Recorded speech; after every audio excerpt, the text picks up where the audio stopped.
What is up guys, MKBHD here, and this is the Samsung Galaxy Note 9, an absolute unit. This is that Android phone again that starts at $1,000 this year, which is making headlines again. It's a very expensive phone.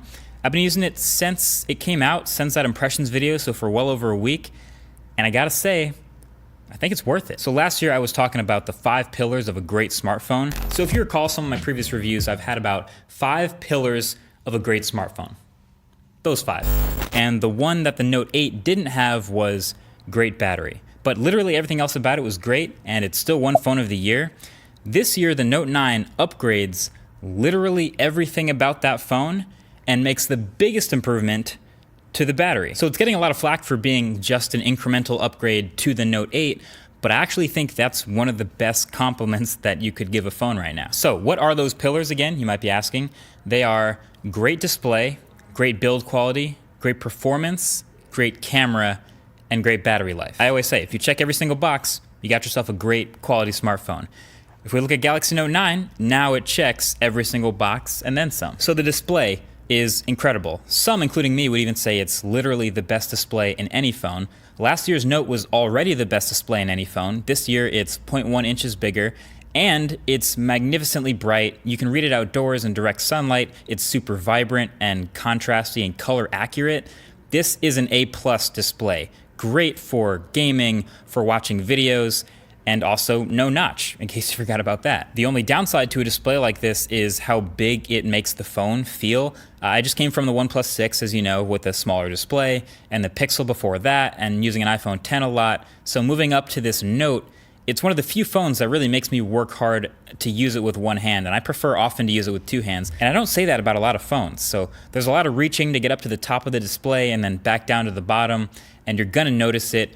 But then again, if you're getting a Note, you already know what you're getting yourself into, and sometimes that's just something you gotta calibrate for. But all in all, great display, no question, that gets a thumbs up. And that kind of leads me into the second part, which is great build quality. With the Infinity display, the kind of bleeding of the edge of the screen over, Samsung still does that. It's recognizable versus other phones that don't do this, and I like it. They don't have to reinvent the wheel here. They found something that makes it feel really immersive, and they just keep doing that well. But really, I think we just keep forgetting, like, the build quality, the industrial design, or just generally the hardware of this phone is one of the most underrated things about it. It's really great. You have the premium build materials, right? So you got metal all the way around.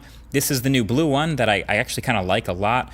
Tight corners, like really boxy as a phone, much more squared off than most, but I like that. They still have the rounded corners of the display, but not by a whole lot.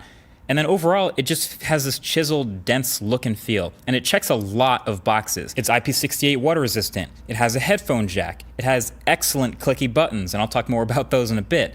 And one of the more underrated upgrades to the hardware is the speakers. They're in the same place as they were, but they're now much louder and fuller sounding and just straight up better than before. I definitely appreciate that. Slight downside to the hardware is the glossy back that will 100% collect tons of fingerprints, as you can see. As good as Samsung's glass looks when it's clean, it can get pretty clouded up. But obviously the easy fix, you can drop a D-brand skin on it. I may recommend a black skin specifically for this one, so you can rock a super clean black and yellow look with that S Pen. But overall, this thing is built like a tank. Build quality is not a problem on the Note 9. I'd even say it technically counts as a little bit of an upgrade because they moved the fingerprint reader down just a little bit to be more reachable. Minor detail, but makes a difference when you're using it every day.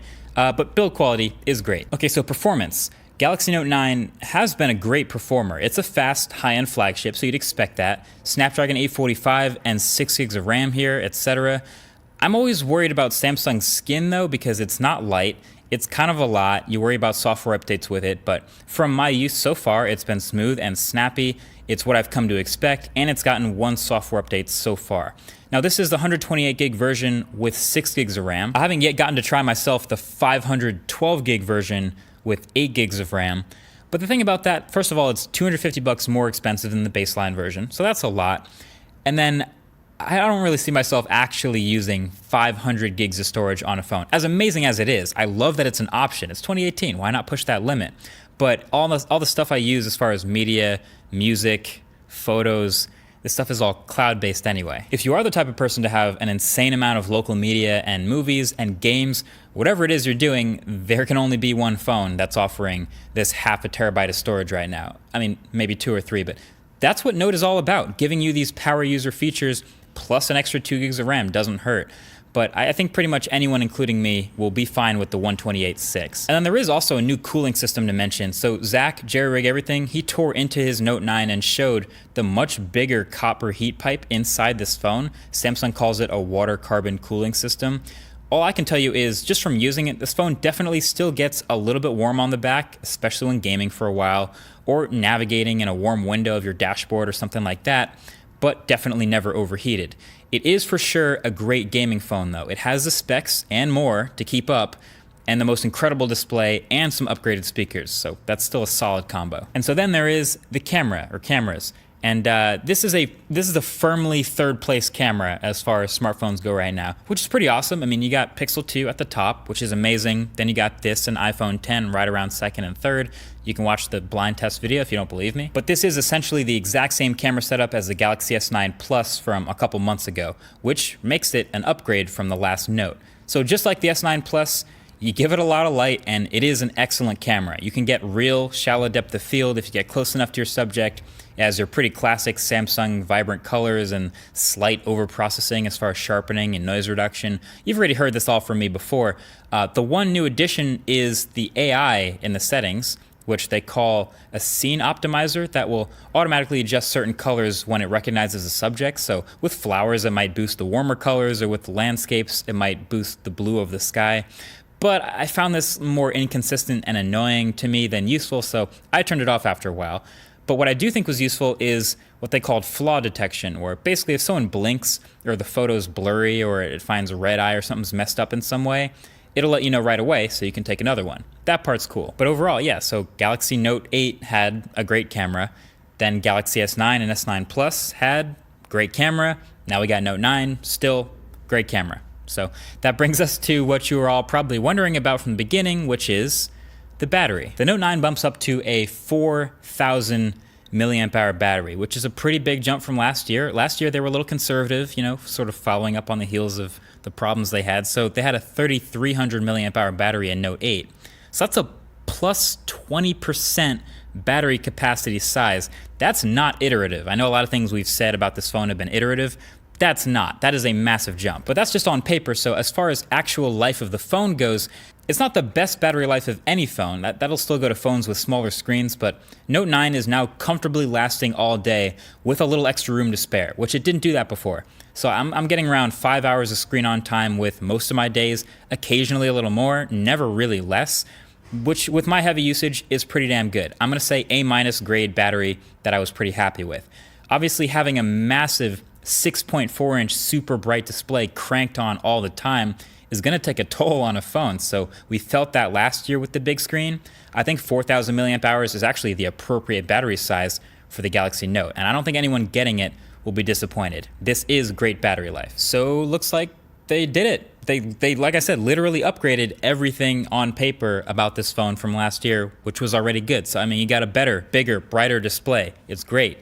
You got great performance, you got great build quality, you got a great battery life, and a great camera now, all in one phone. And like the Note always does, it also has a ton of extras just because Samsung has tons of features to throw in for people who are into that kind of stuff. Those are people who are buying the Note. Like all the different screen modes and advanced tinkering Samsung throws in, the settings for people who want to dial in the exact color balance and look of their displays. Things like that. It's clearly not flawless. Such a perfectly placed Bixby button that can't be remapped. I can't ignore that, it's a damn shame. I just want to remap the Bixby button to launch Google or Twitter or something else. I want to do what you can't, Samsung. I thought you were about that. And the S Pen remote feature, it works and it's great. I just don't see myself using it all that much. I don't do PowerPoints from my phone or any presentations or stuff like that. So I still just use the S Pen for just taking it out, jotting down a note, and putting it away. You know, the extra features are welcome, and there will be people who love them and use them a lot, but turns out I'm just one of those people who uses the stylus the way I always have. But for me, at the end of the day, honestly, I would have no problem using this phone every single day. It checks so many boxes. You can't really find another phone that does an incredible high-res OLED display, no notch, IP68 water resistance, a headphone jack, and then up to half a terabyte of flash storage, Snapdragon 845, 8 gigs of RAM, expandable storage on top of that, dual cameras, both with OIS, and a 4,000 milliamp hour battery. $1,000 is a lot to spend on a phone, but if you're gonna spend $1,000 on one, this is for sure the one to get. You're getting your money's worth, and people who are looking into buying a Note already know what they're getting themselves into, and they're gonna love this. But if you're in the other side of that camp, if you're not a Note person, if you're already typing in the comments, $1,000 is way too much to spend on a phone, I would never do that, then a phone like the Galaxy S9 or S9 Plus, which are several $100s less, that's going to be the route for you to go. So Samsung's kind of offering the whole wealth of different budget options, and you can choose, and I think you'll find something you like in there. It's a good phone. Good job, Samsung. Until the next one, thanks for watching. Talk to you guys later. Peace.